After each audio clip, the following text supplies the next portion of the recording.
Newcastle, you suicide and do yourself or anything. The only best is to listen to was this.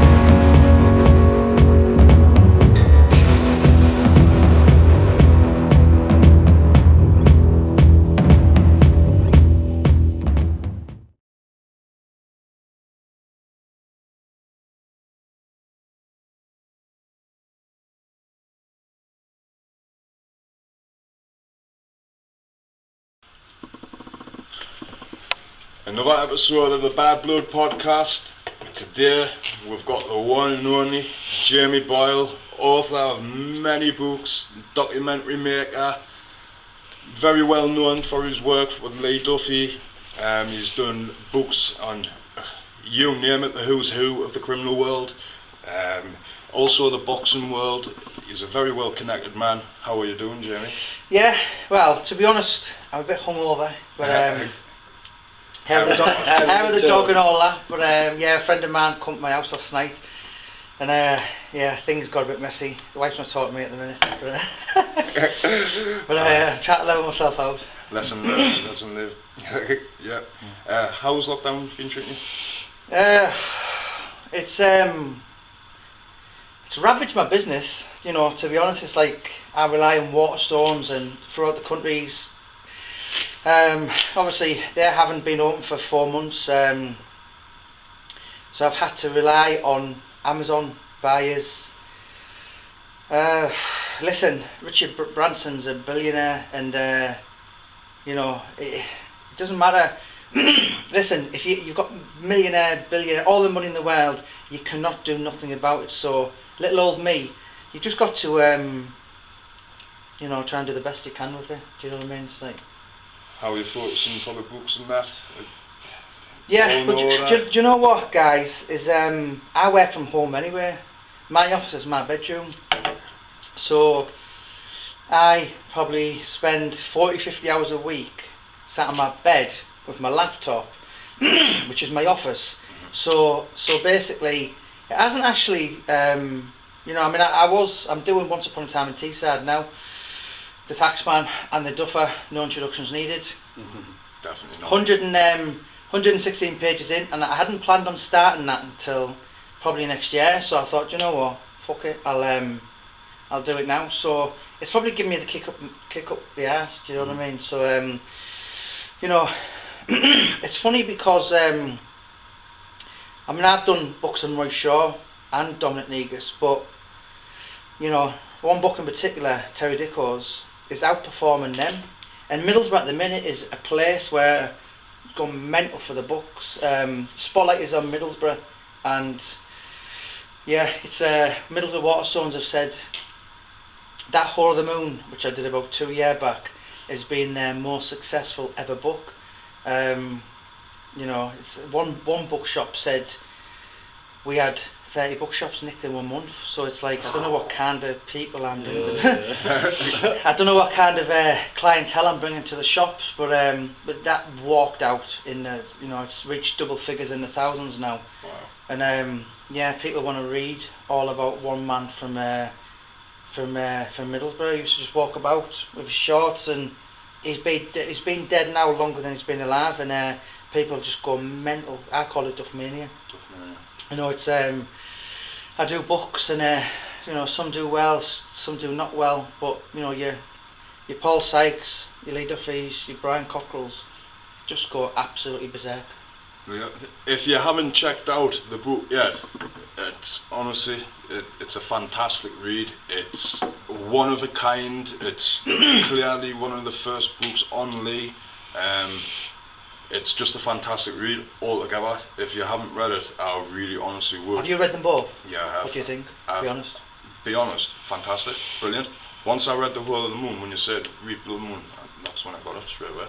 It's absolutely fantastic. It's gripping. The way you've done it, the way you've done the research, the way you're getting to know close people, not like just your naysayers who say, oh yeah, we know the Duffer, we've done this, we've done that, but true, real friends, family. You've done a fantastic enemies as well, yeah, because there is not one part in either of them books what you haven't sort of like covered only, and it's gripping. It really is, especially when you're just there's not much on Lee, Mhm. especially no like visuals, no video. It just adds to that aura, doesn't it? It just makes it really fascinating. And want to know. Do you know, you'd be surprised how many people are really interested in, you know, there's a few names I probably can't name, but my publisher often rings me. He's like, that Premiership manager bought your book today, that actor bought your book today.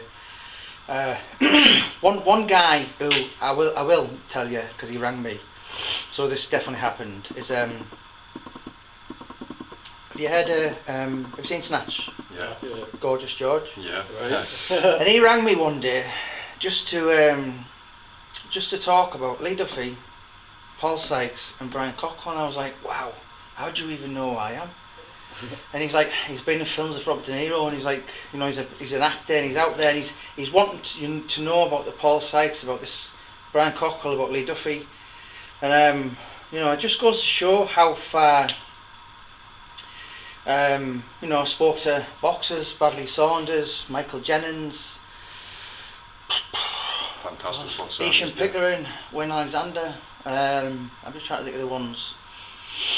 You know, there's been some proper. I spoke to Jonathan Woodgate. You know, and there's a lot more people, actors. Probably wouldn't like me to mention. I wouldn't, you know. And in the publishers tell me I wouldn't, but these are the people I've spoke to. I've spoke to Ricky Gervais. God. You know, Jamie Carragher. Wow. And they're just like Robbie Williams. Obsessed with Paul Sykes. Absolutely obsessed. The League of Gentlemen.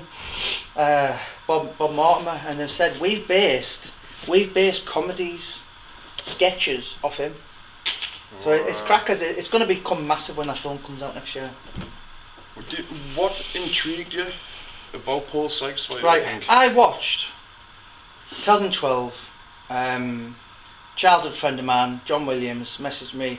I've always been interested in true crime.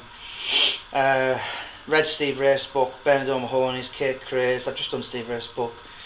And basically, he said to me,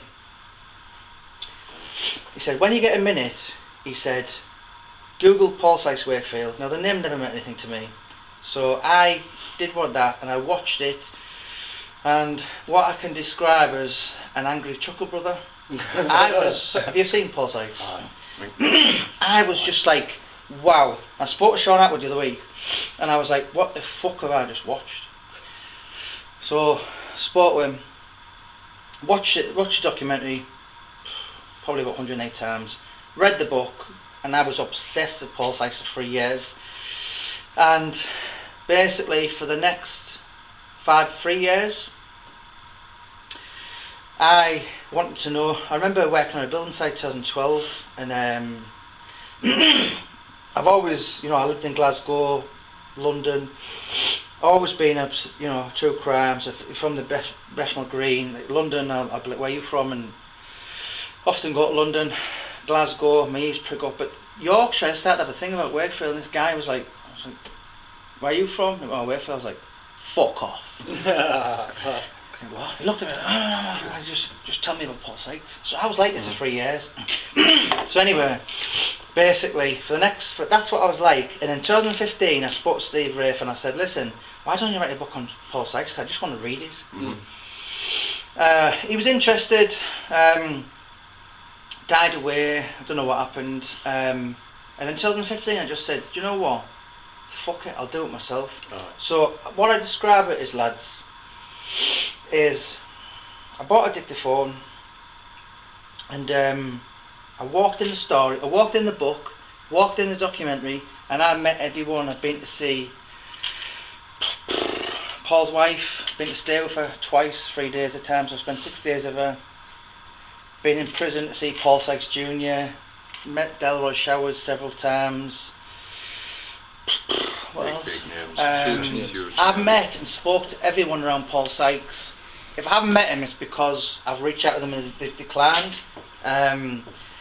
So, yeah, I've got a degree in Paul Sykes. I've really, really become obsessed with him, and you've got an encyclopedia on Paul Sykes. You've obviously done, clearly with the books that you've done, one due out soon. Do you know, I've got a lot to thank Paul Sykes for, and I think one chapter, my opening chapter up in Sykes, no, he done Sweet Agony, I done Unfinished, I done Further, and now I'm going to do Final Agony. And there's a chapter in there called Thanks Sykesy, because if I never watched that documentary at 32-year-old, I would never ever, listen, I was thick as shit at school. I was in all the, you know, the backward classes, and I was expelled, and I was a little dick. A lot of kids, people now who know me from school, they can't stand me, and it was because I was a little knob. And everyone's watching us in Middlesbrough now, you relate to it. But you know, sometimes I'm like, I meet people, I'm like, oh, I'm not like that anymore, can you like me? Yeah. But do you know what, I went back to school and rolled my sleeves up, and I've took the shit. I'm probably, you know, my publisher said to me, when I released The Whole of the Moon 2018, he said, you are probably the most talked about man, not famous, you know, I'm sure there's boxers and footballers out there, but on the social media, if you Google me, hashtag Jamie Boyle, there's always someone slagging me off, and you know, I'd like to think it's, a lot of the time, they don't even know me, but in anything in life, if you want to get there, as I said to you earlier, then anything in life worth doing is hard work, and people will hate you, you know, for yeah, I get people all the time now, and when I'm in pubs and all that, and I was filming the Lee Duffy documentary last week, and I was with Paul Sykes, a good friend of mine, Hartlepool Radio, and these two lads drove past shouting, Jamie Boyle up the borough and all this, and I was like, I looked at them, I was like, I don't even know them, and it's mental, do you know what I mean? But because people just want to know, and you know, any of my books, I don't glamorise crime. Listen, there's nothing glamorous about being dead in a grave 5 years before you reach your prime. Yeah. You know, Lee Duffy would have been 55-year-old now. He's not he's not here to walk his daughter down the aisle for his grandkids and all this.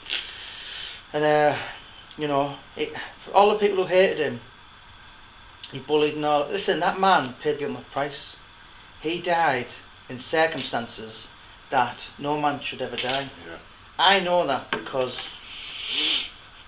I've sat and spoke to witnesses who never even went to court, but they watched him spit on him.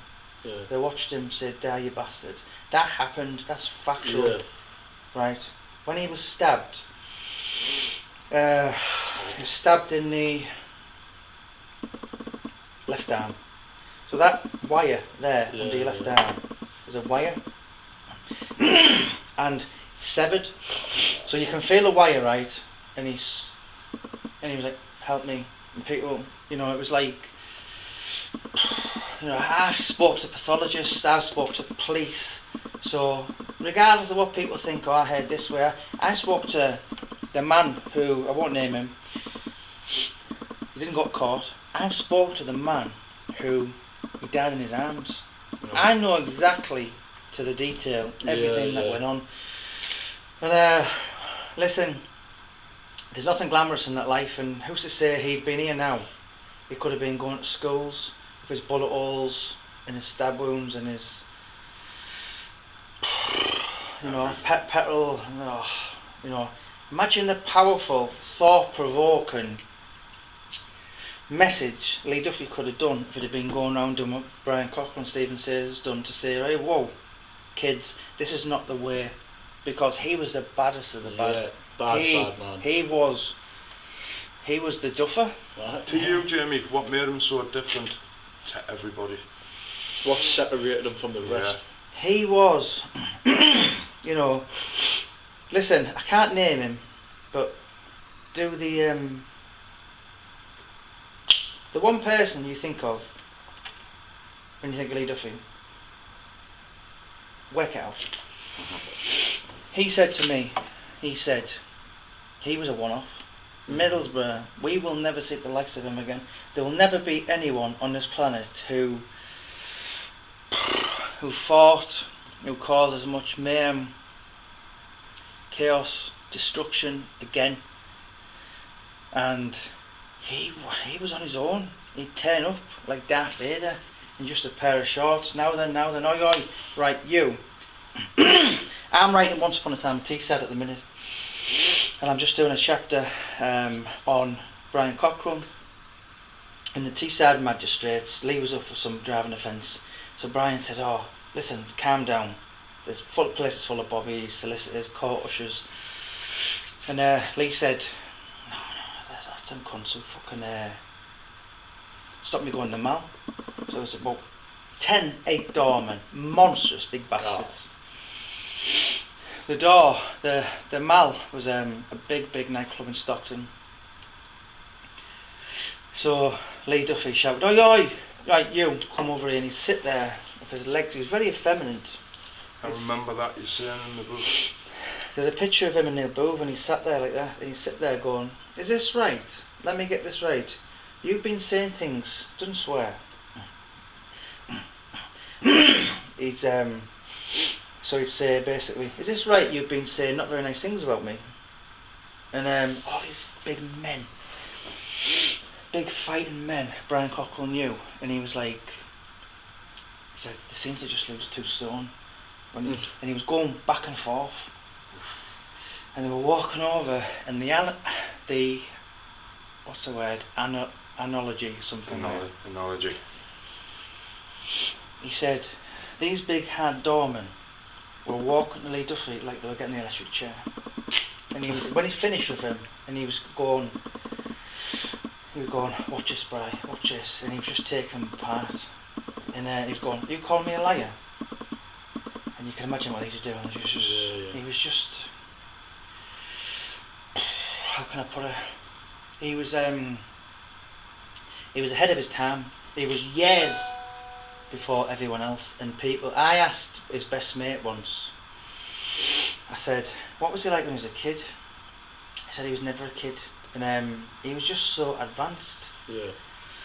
And you know, it was funny. I filmed the whole Lee Duffy Too Far Too Soon documentary last week in Lee's local, and when he, towards the end of his life, I mean, I'm writing a chapter now. A guy who had been a close friend of him, but Lee was kind of taking the piss, taking cars off him and all this. And like, what I used to say to Neil Booth all the time is, "You can put this in the book," and I'm going, "Put this in the book, add this in the book." So several of Lee's family have said to me, "You've done a good job, because this is what you wanted." But you know, it's people that have been like, he knew he was going to die. He wasn't going to be here long. And 2 days before he died, he went up to a friend and he said, "Look, I'm sorry for..." He knew he didn't have long left. He used to say, "I live by the sword and I'll die by the sword." And you know, he went 3 weeks before he died. He went to see a priest in South Bank High Street, and the priest told him, he gave him a letter, and he said, "Listen, you're a good man who's done you've got a good heart, but you're doing a lot of bad things." And he basically, he wanted to get out of that life. I spoke to his 3 weeks before he died. He broke Steve Fleming's jaw, and what it was, Steve Fleming barred him at the club because there was 17 people outside trying to kill him, and he brought a knife. And this was a well-known Eston man. I won't mention his name, but he was a boxer. People might know him on about. And 17 people outside trying to kill him. So he kicked him at the club because Lee had a knife. Basically, Lee held it against this man because obviously he was out trying to kill him. So he come back half an hour later and he said to me, all I heard was, "Now then," and just bang. Oh. And this man is a big, rough scaffolder, can fight. And he said, I woke up half an hour later. He said everything was just black. He said my legs didn't work. I'd pissed myself. He said Traumatic experience, really. he said he knocked me 8 foot across the air. He said I thought I was on a bus. He was phenomenal. And Cleveland police were like, his jaw, he said it was swinging. He said it was Completely horrific. So basically the police were begging him. They said, listen, make a statement against him and we're going to put him away for like fucking double figures. He had the threats to kill Islam goal. He had the petrol incident. Cleveland police said he went overboard when the guy lit the match and battered him. He broke Peter Wilson's neck, and then he had the perverting the course of justice because he offered him $2,500. So many charges on him, and he was going away. If he'd have survived, he was in court in October 91. Down in August, September, so 2 months after, he was going away double figures. A long time. Yeah, you know, there was the Birmingham lot, there was the Blythe lot, there was Paul Bryan and co. There was David. There was 4 separate gangs on remand for trying to kill him, conspiracy. So, do you know what happened? Did all charges drop? So when Lee died in August 91, all basically, Lee wasn't here. He never made a statement anyway. It's a remarkable thing about Lee. Of all the trouble that he received, not one. I've spoke to the police, and he would he'd be articulate. He'd say, "Listen, I know why you're here. You're the good guys. I'm the bad guys. I'm not going to make a statement." He said, "The men who come shot me in Birmingham." He said, "Listen, if you catch them, good luck to you. But I can't make a statement. I'm in that world." And he never ever did. Brian Cockerill's the same.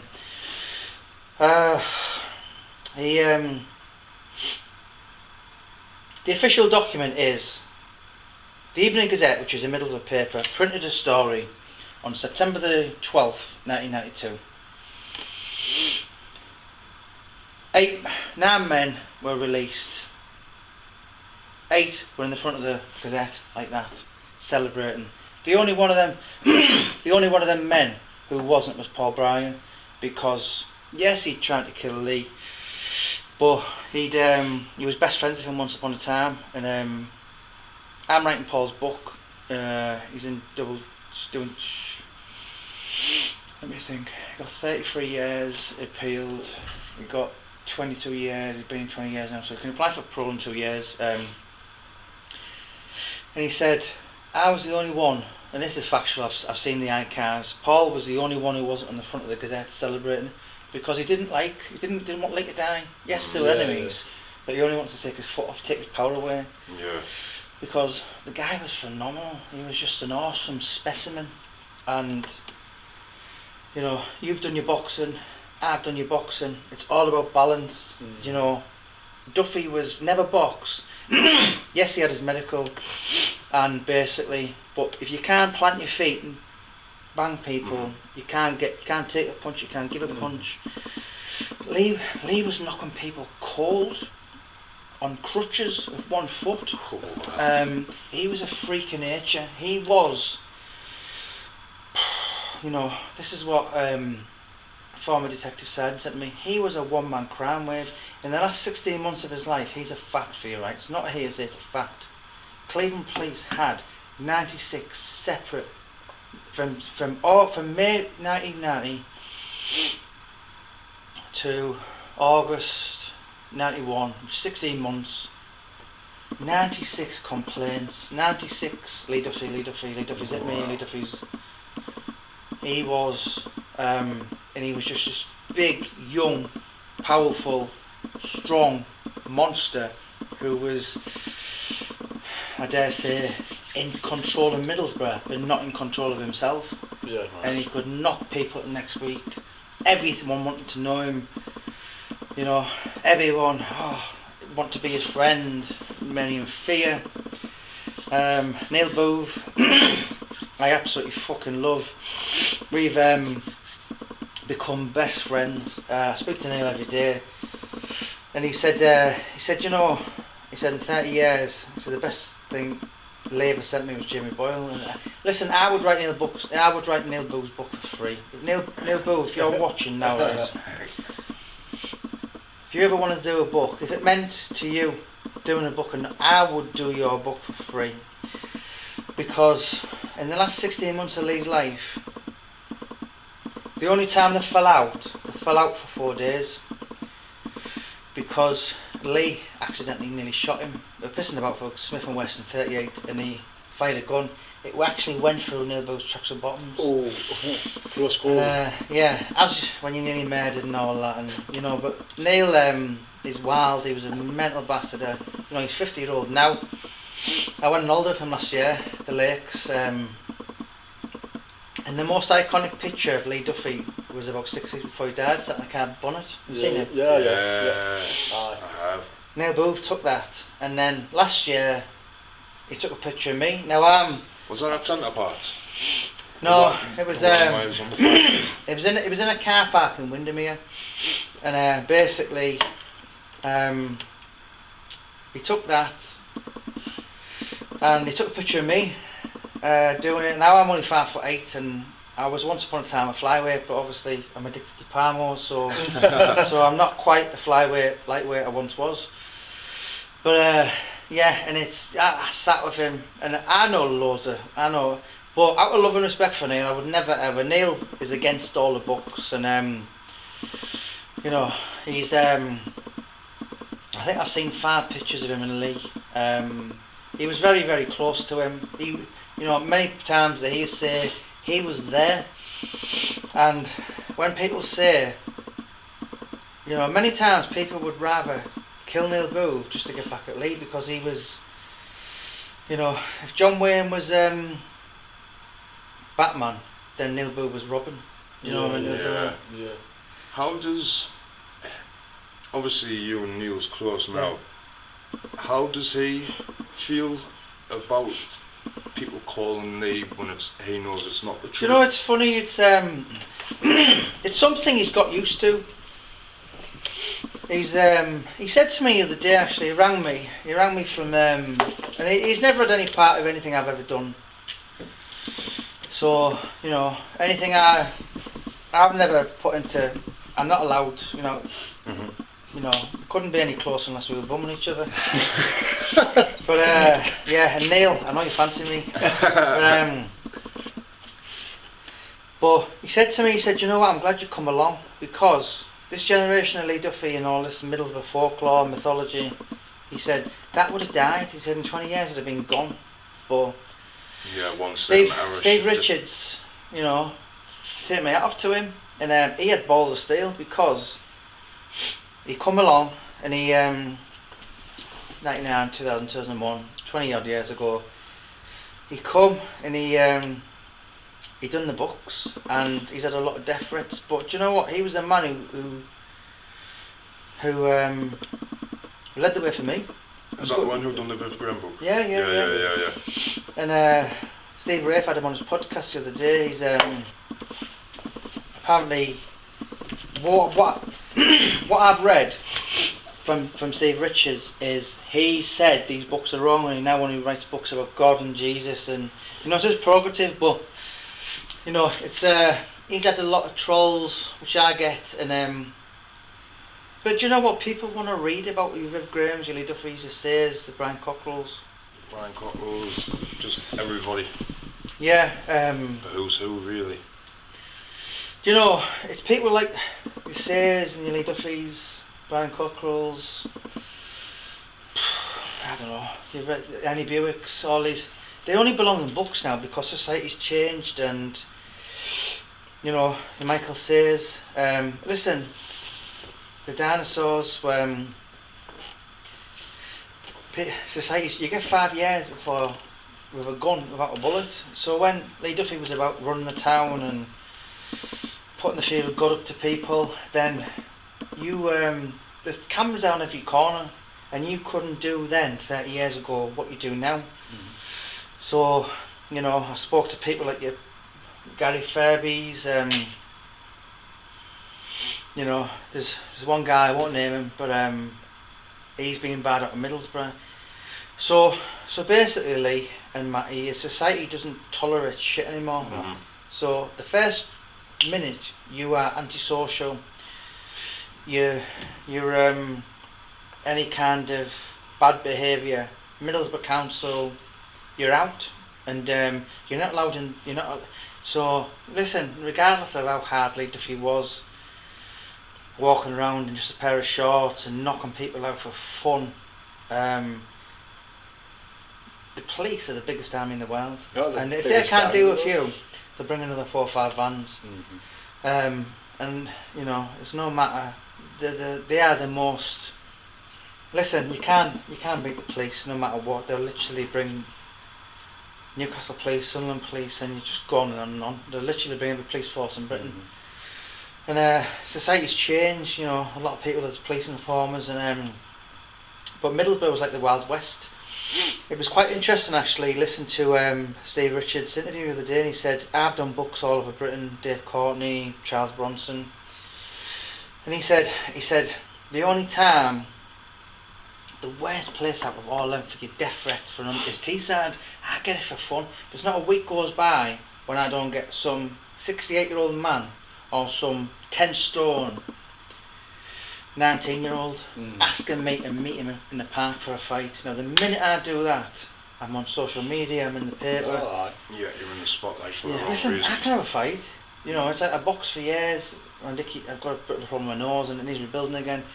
But I'm finished. I would be talk of Teesside if I went and met anyone. So, you know, I get people slagging my wife and kids off, Shocking. messaging me, dying of cancer, you fat Shocking. bastard, you fat lesbian. Listen, I do know I look like a lesbian. Right, this grew this hair a couple of months. Whoever keeps making about 6-7 fake accounts to tell me I look like a fat lesbian, message me, right, and I'll have a pint with you. Brother, listen, I actually get your crack, and I do look like a fat lesbian. An angry bus driving lesbian. But, listen, I've got people who hate me. They've never met me. And there's one guy, I won't name him, and he was writing, I'm a sexual deviant, some worst things you could imagine. Honestly. So I messaged him, I was like, whoa, where's this come from? And he's like, I've heard all the stories, and I was like, wow. So he's heard stories, and he's just had to fucking react. Never met me. He actually said he's never met me. Aye, And put it on out. I was just showing up with you the week, and he said to me, Jamie, you know, I get, like, it's just a sewer. Joe Rogan is massive in the world, and he said, you know, it's a sewer for do not read. You know, I don't read him. And anyone who's messaging me, calling me a fat bastard or I'm on drugs because I've got a bit of a nose problem, I'm not on drugs. But do you know what? I don't even read your messages. So do you know what? I pay registered charities every month at the Bradley Lowry. The worst thing is I get like fucking heroin dealers, crack cocaine dealers slagging me off. When the Lee Duffy documentary came out last year,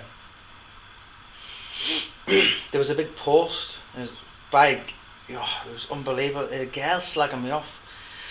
I went to school with this girl, never had a cross word of her ever, and I was like, ready to slagging me off. And she was in all sorts of top classes, and I was in the bottom classes, and she was saying, oh, you can't even spell bud backwards. I was like, I was 7-time best-selling author. And, you work in a fucking pub. You know what I mean? It's like, but you know what? This guy was slagging me off, and there's about 350 bad comments. It was 250 of them. Oh yeah, I can't stand him. None of them had even met me. Do you know what I mean? It's like I pay Middlesbrough Cancer Ward, Bradley Lowry Foundation. Judging a book by its cover. Yeah, literally. Massively. I get people now just hate me and they've never met me. But most of the time on social media though these days is that people will leave a negative remark, or they'll leave a nasty message simply just for the reaction. And most of the time it'll just be at stupid little house parties where they're on sessions. Yeah, look who I've got the response I from. forget how many times I was threatening Brian Cockerill before me and him were friends, and you know, he's Brian gets it as well. But as I said, anything in life worth doing doesn't come easy. Oh no. you know, and these young footballers, they get sat down and they get taught to deal with the media, women coming onto him, gambling, drink, drugs.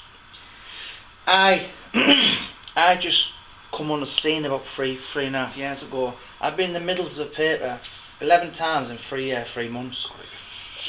So it's like, that's not including the Blackpool paper, Hull, Scotland, Hartlepool, Essex, London, and honestly, God, it's like, but YouTube, there'll be loads of bad comments on this. That's what we're doing. Yeah, do you know, and yeah, you know, I used to take it bad at first, and you know, the experts say Facebook makes you love everyone, Twitter makes you hate everyone. You've got to have half a brain to be on Twitter. And I used to get really upset, and I'd delete Facebook for 5 days, and yeah, it's, you know, such a nice lad, why doesn't everyone like me? I used to try and make the world like me. Yeah. Where, you know, and listen guys, you're going to get it. Oh, You're really, really going to get it. Fucking ready for it, mate. Do you know what I mean? Listen, you're not too bad looking lads. I'm trying to look at you now, I'm trying to think, you know, you've got big ears. They would start to do that. Yeah. But you're going to get it. And I'm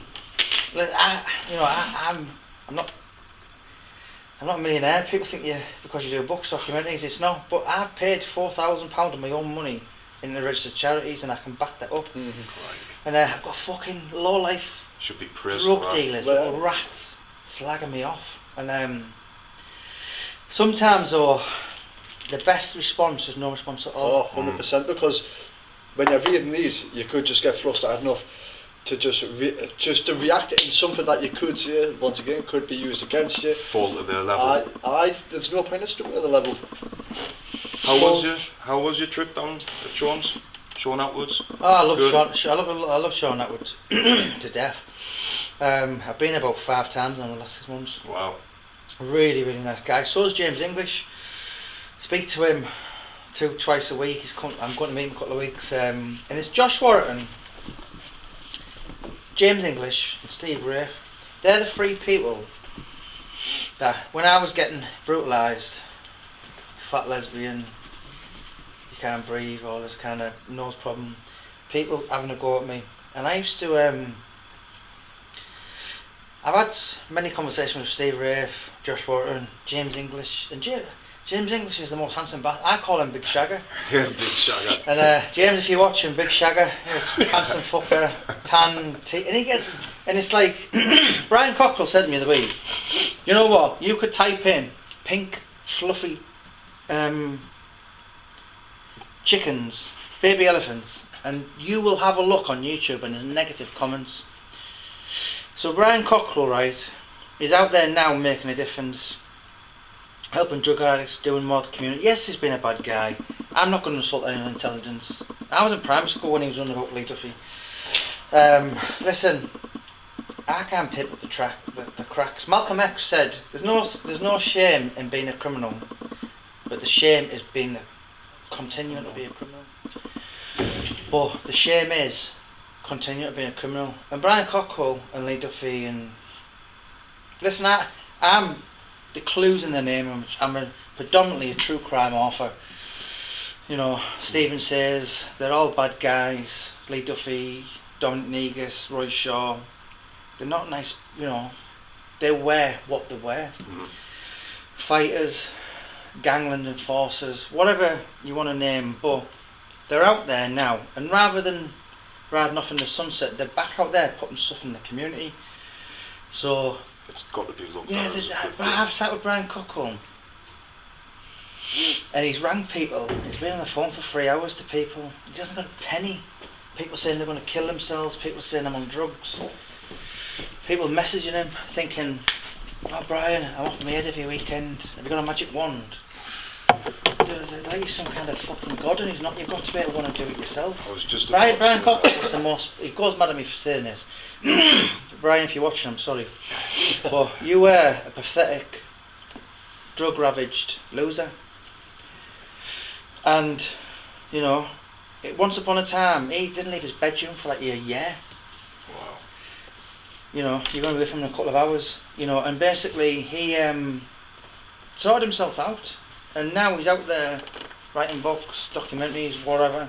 Unbelievable work. Giving hope to others. And Yes. I've walked down the streets of him, right? I was in Middlesbrough 6 months ago. And 3 people in about 40 minutes stopped him. And they were like, and these were like council workers, like for pictures and all, I think you're great, and I watch your stuff and all that, and he's out there giving help. And listen, I'm not gonna, you know, he was an evil bastard. I'm writing this Once Upon a Time in Teesside book at the minute, and him and some of the stuff him and Duffy got up to. Is there anything, any new research that come to light in that book? What, like all crikey. 100%. It's all for all Brian's faults. He's got for all whatever he's done. He's drug ravaged himself in the last 30 years. Listen, that man has got an unbelievable memory, and some of the stuff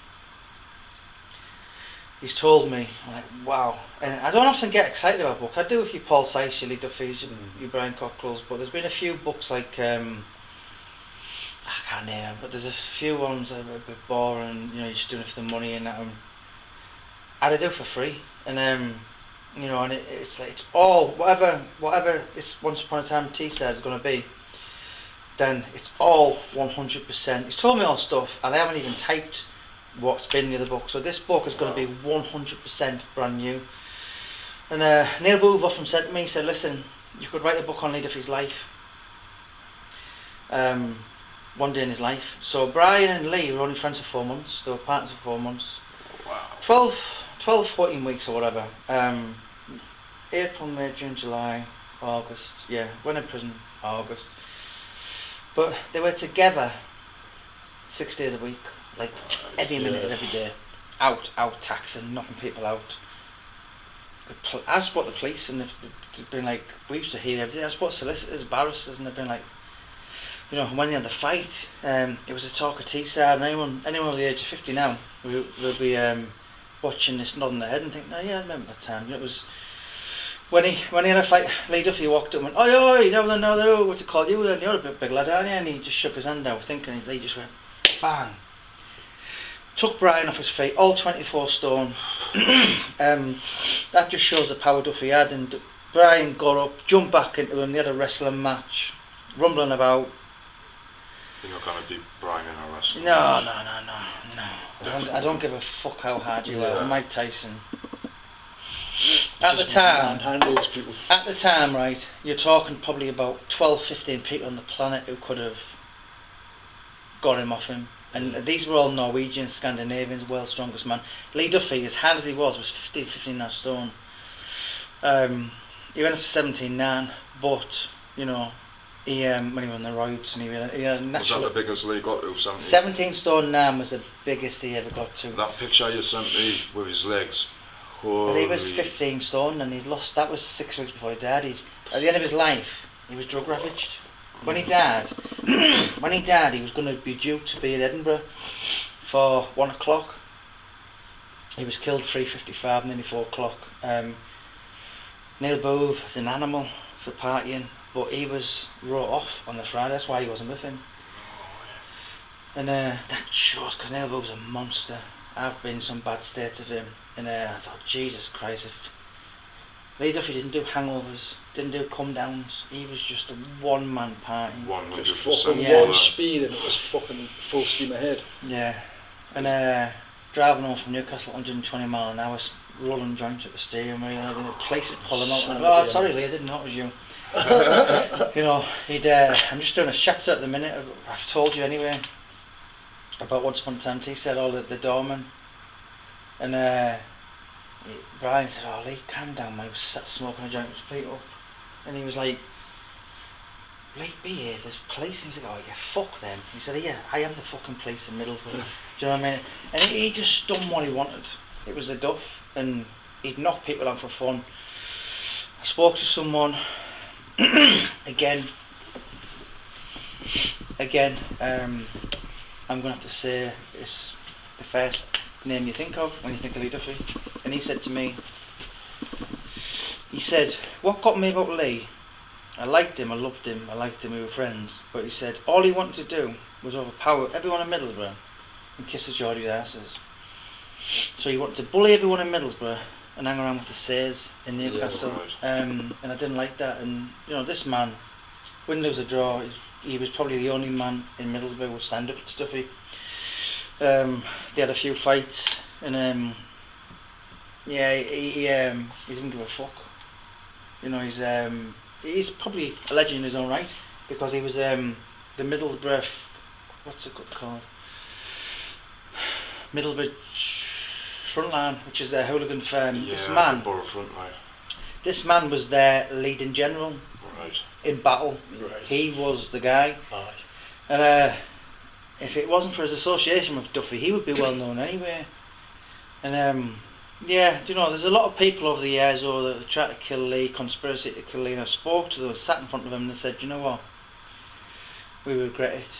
We wish he was still here now. Mm-hmm. You know, for any people out there who think it's cool, glamorous to carry knives, it's not, because these people are out there now, and they regret it all. And they were big names, big tough men, but now they're in their 50s and the 60s, and they're like, you know, it's fucking terrible. Brian's done prisons, and I've been in schools. We went to one Naughty Boys last year in Thornaby. We went to one youth club in Peterlee. And when Brian Cockerill talks, you know, it could be a prison officer, it could be a probation officer, no one gives a shit. But when he comes in with his bullet wounds and his stab wounds, I've been in them places, and there's been 50, 60 kids just sat looking at him and on, and they think it's cool to carry knives and drug dealing and all that, and he's saying, hey kids, it's a load of shit.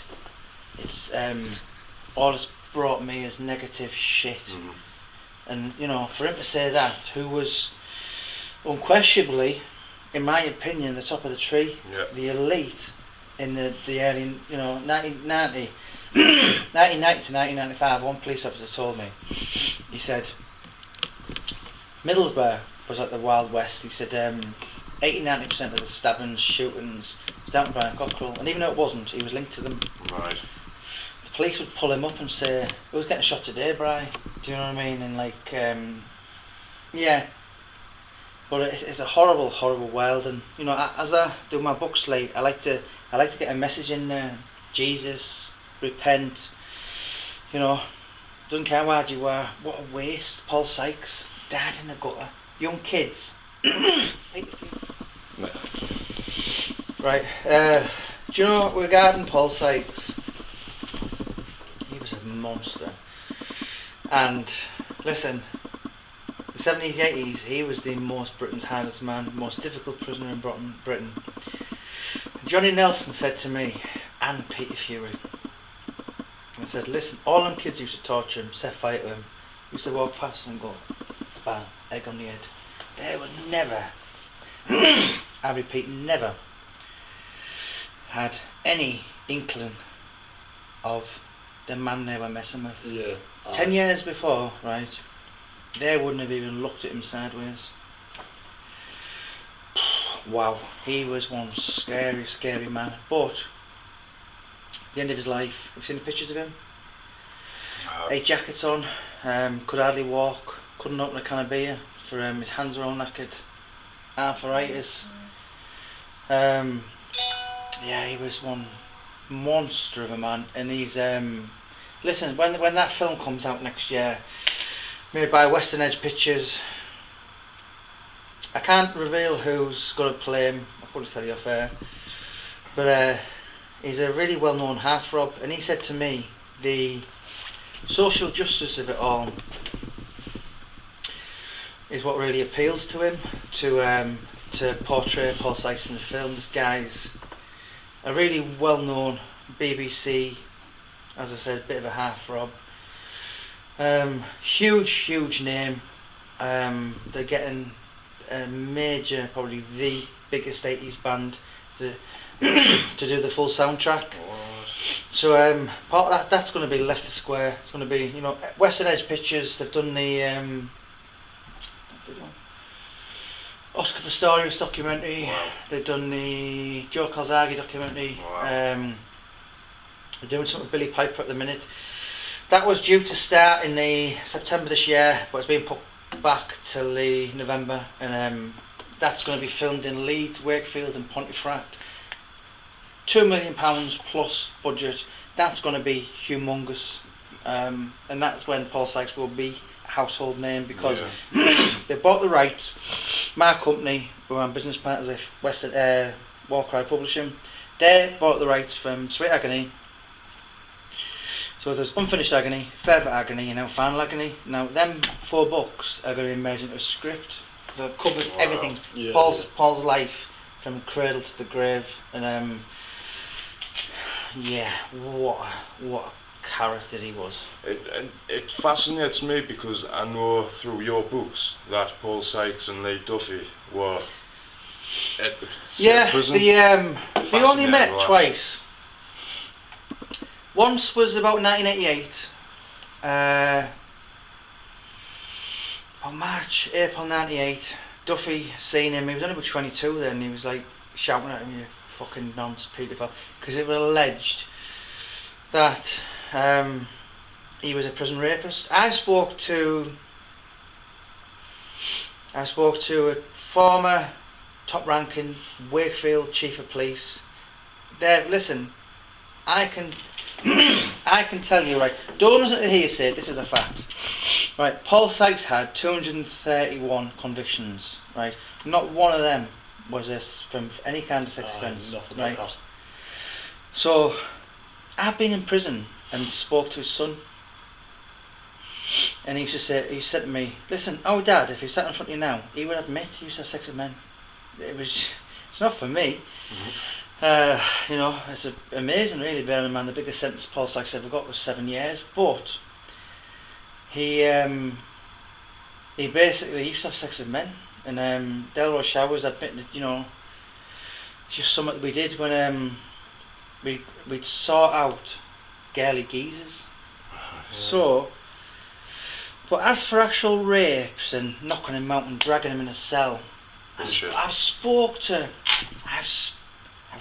everyone. There's no factual evidence. Listen, you go and rape someone in a prison. I spoke to people. Chris Lambriano lived next door to Paul Sykes for 3 years. None of that went on. He said, "Jamie, I don't care how hard it is." He said he would never been allowed. The full prison would have turned on him. Yeah. Listen, I've been in a lot of prisons myself, and it doesn't happen, mate. It doesn't happen at all. I was in 5 prisons in 10 weeks. I was a little dick with a chip on my shoulder. And it's nothing to do with being hard. I was just a little dick, bad attitude. Manchester, Wigan, Durham, all this kind of shit. Doesn't happen. Might do in the American films, but it doesn't happen. And obviously there's lifers, but did Paul Sykes manipulate people into sexual favours? Yeah. Did he have sex? Of course he fucking did. Was he a rapist, paedophile, monster? There's no evidence. No. I'm talking about facts. But that's all you I'm want talking when it about comes facts to this here. type of Right, and I'm establishing them. This Paul Sykes book, Final Agony, which is out in a couple of weeks. I spoke to senior officers in Armley, and none of that was true. But I don't think I've even mentioned it before. So he was gay. Listen, John Spencer told me, who was Paul's mentor, the reason why Paul got a licence in the first place. Paul told him, it's very disturbing, but listen, each of their own. When you're behind a 10 by 8 foot cell, prison door, It's a different world. yeah, listen, I'm going to tell you anyway. Paul Sykes would have sex with men, and he'd put page 3s on the back. No way. Something Yeah. Whoa. Yeah. Oh, That he would come out of it. He'd just tell people, "Yeah, fuck the arse of him." There was nothing camp about Paul Sykes. He was like Ronnie Cray. He was a man's man. He would go out on the land and say, "Yeah, fuck everyone. I'm having sex." Peter Fury said to me, "Jamie, I was in prison with him, and he had sex with anyone who moved." That's it's probably the first I've ever, but that's facts. Yeah. People were there who watched it. Do you know what I mean? And but as far as Paul Sykes being, there was no, I spoke to people inside prison, several people. I spoke to the police. I can't name him, but he said, listen, I looked at Paul Sykes, awesome DBS check, many times. 231 he had in total, from pissing in the street to knocking people out to robberies. He done a robbery in Haverton Hill, which is near Hartlepool. The reason he got caught, he had a boxing glove in the window. He was a boxer. That's what. Yeah, getaway driver. Yeah. You know. So there was not one sex conviction. So that's the answer to that. Yeah. When Paul was growing up, I mean, his dad was a strict man, very strict man. He was a total bastard. Yeah. To say it, yeah. Do you think Paul Sykes wasn't born, he was made. His dad used to go up to him, because I've had Paul's sister come and stay at my house. I've had it from her mouth. I've met her several times, Harrogate, Wakefield, whatever. And he would go up to Paul and hit him in the belly and say, there you go, son, that'll make you a man. So when he was dragged to a boxing gym, a 7-year-old, and getting bashed in the face, as he said in the documentary, he said, how can your dad love you if he let this happen to you 2 or 3 times a week? So when Paul was 14 and 15, he became a major fighting man. By the time he was 15, he was 6'1" and a boys club champion. Wow. He ended up 6'3.5", but there's an old saying: be careful what you wish for. Yeah, definitely. He was regarding Walter Sykes, I would say, in my opinion, it was a situation, be careful what you wish for, because he wanted Paul to be this model son who was good at running, javelin, rugby, boxing and fighting, and then when he got 14, 15, he was knocking men out for fun, and they couldn't control him. So Paul Sykes basically put Wakefield under a reign of terror from 1961 to about 2007, and when he was in prison, the whole city of Wakefield would go that much quieter. When he was out, he would, he was very sadistic in his, he had a really dark sense of humour. He would sometimes, if he wanted to pick on people, he'd say, right, you, move, stand on that chair and sing Humpty Dumpty. Yeah. Blah blah black sheep. Humiliating. Ultimate humiliation, and he'd laugh his head off. He'd walk into a pub and he'd go, right, you're buying me a pint, you're buying me a pint, you're buying me a pint, and so on. And he'd spit in people's pints, and he was... just did what he wanted by the sound of it. He died at 60. Duffy died at 26, but for me, he's the bigger enigma, he's just like, because he was a bastard, and then you've got the last 10 years of his life, 5 years he was a tramp.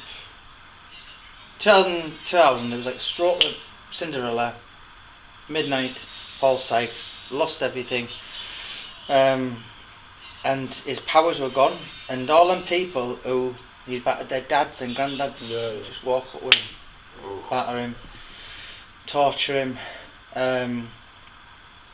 August 2004, he was asleep in Thorn Park in Wakefield, and a group of kids set him on fire. They poured lighter fluid on him. So that picture you see, Paul full of scabs, he was tucking off the streets, and regardless of how hard he was, basically after the millennium, a gush of wind would have knocked him over. But for 2002, he was fucked. He could hardly walk, and basically.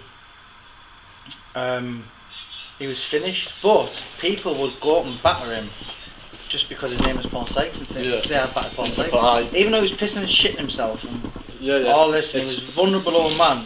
People would have just battered Paul Sykes. They wanted that on the resume, even though it doesn't matter. Like, if the bloke's totally There was no better bastard. name on your CV to have than just Phil Paul Sykes. Alright, well, Even though yeah. they hadn't Phil Paul, anyone after 1994 hadn't Phil Paul Sykes. They'd filled in All they'd done for myself. is took a liberty with an old man. Yeah.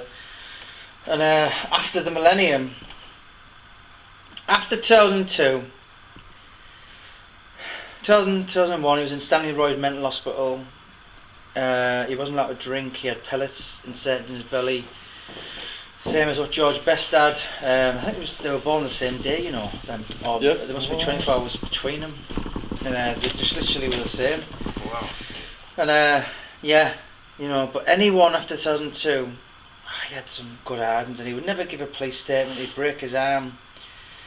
The police used to say, "Who's done it here?" "No, I'm not going to. I fell down the steps. Must be a lot. Oh, it was the ones at Whitby." And kids used to kick the shit out of him. And anyone out there who hates Paul Sykes, have you heard that saying? If I've told you a million times, stop exaggerating. Yeah. Right. Paul Sykes' ending he got, right? I'm telling you now. If he'd done very much like Lee Duffy, right? Lee Duffy died August the 25th, 1991. People were spitting on. I know that because I know who they were, but I can't mention them.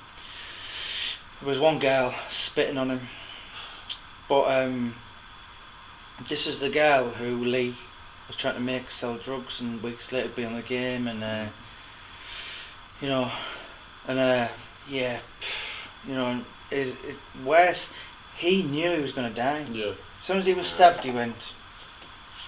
Exact words from people. As soon as he was stabbed, it was. I've seen a police picture, right? Lee was stabbed, and this is exactly how the police knew he was stabbed, because the blood was on there, but there was none of that there. So that's how they work out, because it come out like a. Gushing. Yeah. So he said, "You've killed me. Get me to hospital. I'm dead. This is serious." The pathologist said to me though, he said, "Listen, all you've had to do was stand with his arm closed, and by the time he got to hospital, he wouldn't have lost that much blood." Yeah. So effectively, because he's run off crying and screaming on drugs, blood Yeah, thin, that's- he's killed himself. I left it out. I left it out of the book, first book, you know. But people have had goes at me. Lee's brother, God rest him. I spoke to him and I said, "Listen, you know, it's going to happen anyway." And I spoke to my wife, and I said, "I'm not going to do that. But you are doing it, because if you don't do it, someone will." Paul Venice said the same of him. He said, "I'd rather you not do it." But listen, there's 150 people in Steve Rafe's in the Irish Centre. They went for that part. There's out of the 150, there's about 70, 80 all went for the part leader fee. Yeah. Wow. So, if Paul Venice from South Bank wasn't going to play leader fee, there'd have been someone from Manchester, London, Birmingham. Who better than someone? And someone from his own doorstep. Paul Venice, I love you to fucking death, but who better than a big ugly bastard like Paul Venice? I'm That's not not saying from not us. me, Paul. Yeah, they told me to say. So if his hair coming back, flat nose, oh, Paul Venice, and who better to than him? Perfect man for the job. Yeah, it's written in the stars. Undefeated fighter as well. Paul Venice Another never hard, ever. I hard think there was man. one person who went, he was a monster, and I've had it in my head. Me and Paul have become good friends in the last 6 months. I like him. There's a lot of things he can help me with. He's had his addictions and all that, and he's done remarkably well. But I'm thinking, when he does that, when he's in the Sayers film saying, "Man, tell Graham the Duff has been," and "Oh, now then," and that's going to be the mate of Paul Venice. And then I'm going to release his book. And then, but I've sat with him this morning. He's like, you know, when he was down now, crackhead, 13 stone. People who wouldn't have looked at him, but Paul's a nice guy. I've got a lot of love for him, and I've got to say that, Paul, if you watch. But no, I do. Do you know what, Paul Venice? Watch the space, because he's going to do big things. And what I like about him is the same with Paddy Maloney. He's humble, he's humane. Very, Doesn't very humble. doesn't bring himself up, and that's what you've got to be. Paul knows he's been a bastard, and he's got his issues and all that. He doesn't drink. He's been sober for 7 years. I could take off him, you know what I mean? Because I've got my issues and all that. And Everybody has, Jamie. Everybody's yeah, got yeah. their issues. Everybody's got their issues. That's not one for the other though, do you know what I mean? It's like... Life wouldn't be life without issues. I'm very sure we all would love a nice peaceful life, but I'm sure if we want to live that life, we've got to have these bumps and bruises just to feel normal. Sort of type to say. Jamie, I could talk and talk. Any other questions? And talk to you all day. I honestly could, mate, but time's cutting us short for what we've got to do. Unfortunately, time's cutting us short as a podcast, for obviously we're training that back. We've got Brian to do. We've got to get you in the studio. We've definitely got to get you in the studio because we've got studio time coming up. We want to know all the new projects that you're doing, everything that you're getting your fingers in. Because just want to keep in touch with it all. Yeah, he's got 2 years work in front of him, so... Yeah, Roy Shaw, Gary Fairby, Wildman, fucking Wildman. Wildman, man. Wildman, fucking... That is a fucking You are the man, Wildman. Yeah. I'm going to get you on, he's going to come to my house, I'm going to get you on him, but do you know, and it's like, well, yeah, I speak to footballers now, boxers now, and I'm just really, really busy. I'm just, do you know what? If you're out there, last thing I'll say, if you're reading this, if you're watching this now and you hate me, you don't even know me. Do you know what I mean? It's like, if I've done something to you, then fair enough. But there's a lot of people who can't stand me. And well, listen, they've never met me. But listen, guys, I'm going to be busy, and I'm quite passionate about bad blood. You know, I meet a lot of people who follow their own selves and that, and you guys are too humble, and you know, you're out there, you're new, and you're throwing yourself in this business. And as I said, listen, you're going to get eaten. Next couple of years, you will get the rugged. You'll get fucking molested.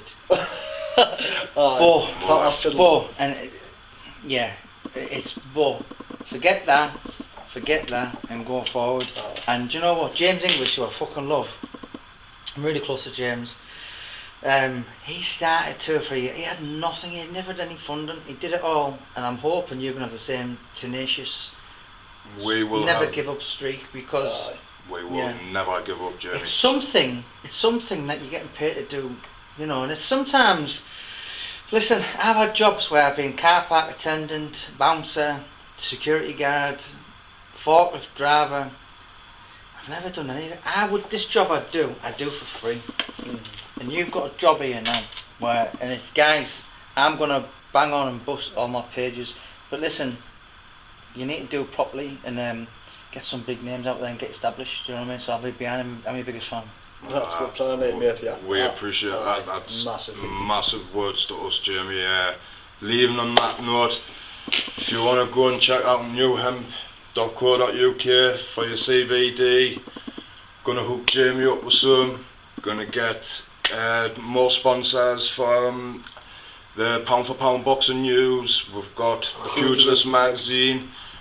Also, I'll give a shout out to Cliff at Peep magazine, because you know you've been good to me over the years, mate. And yeah, you want to be getting online now, and you want to be ordering Jamie Boyle's books, all of them. Can I just say, Neil Boo, I fucking love you, mate. Must be a good man. Neil Boo, right? I would write your book for free, and me and you, it's like, I would honestly. If someone said the only way you can do that book is for free, I'd actually do it for free.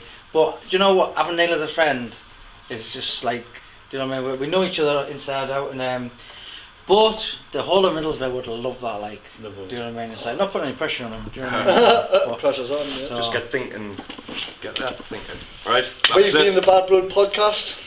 Stay Check tuned. out. Boom. Honestly, Jim.